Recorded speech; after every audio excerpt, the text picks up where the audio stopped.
Kaleshwaram project ప్రారంభమై 6 సంవత్సరాలు అవుతుంది. 6 సంవత్సరాలు. సో ఈ 6 సంవత్సరాల కాలంలో సాధించినటువంటి ప్రయోజనం ఏంటి, జరిగినటువంటి నష్టం ఏంటి? సాధించిన ప్రయోజనాలు చాలా ఉన్నాయి. ఒకటి, వాళ్ళ తెలంగాణ ఆర్థిక వ్యవస్థ కేసీఆర్ గారు ముఖ్యమంత్రి అయిన నాడు 62,000 కోట్లు మొత్తం అన్ని సెంట్రల్ గ్రాంట్ కానీ 51,000 కోట్లేమో మనకు రెవెన్యూస్ ద్వారా వచ్చింది అన్ని రకాలుగా. ఇంకొక 11,000 కోట్లు గ్రాంట్స్ ద్వారా వచ్చింది.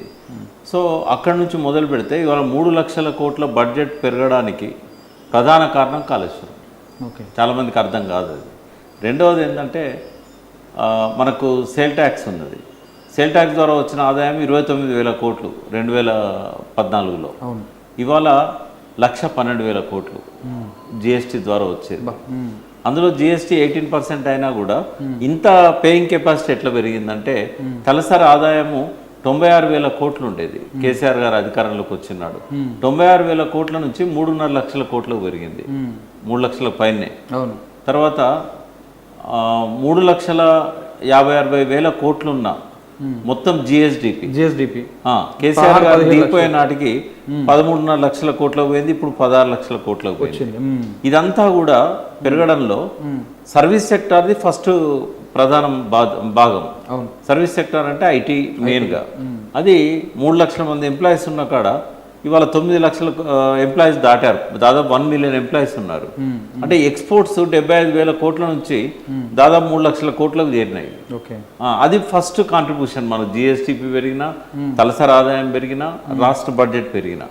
సెకండ్, కాళేశ్వరం ద్వారా 55 లక్షల మెట్రిక్ టన్నుల నుంచి మొదలుపెట్టి 3 కోట్ల మెట్రిక్ టన్నుల దాకా పోయింది. అంటే మీరు చెప్పేది ఇప్పుడు 55 లక్షల మెట్రిక్ టన్నులు కాళేశ్వరం ద్వారా పెరిగింది అని చెప్పేది అంటే ఓన్లీ వరేనా లేకపోతే అన్ని రకాల పంటలా? ఇది ఓన్లీ వరి. అంటే ఎందుకంటే కేవలం కాళేశ్వరమే కాదు, కేసీఆర్ పాలనలో ఎన్ని దిక్కుల నుంచి మనకు ఇరిగేషన్ పెరిగిందంటే పాలమూరులో 1,00,000 ఎకరాలకు మాత్రమే నీళ్ళు వచ్చేది, అది కూడా జూరాల వల్ల.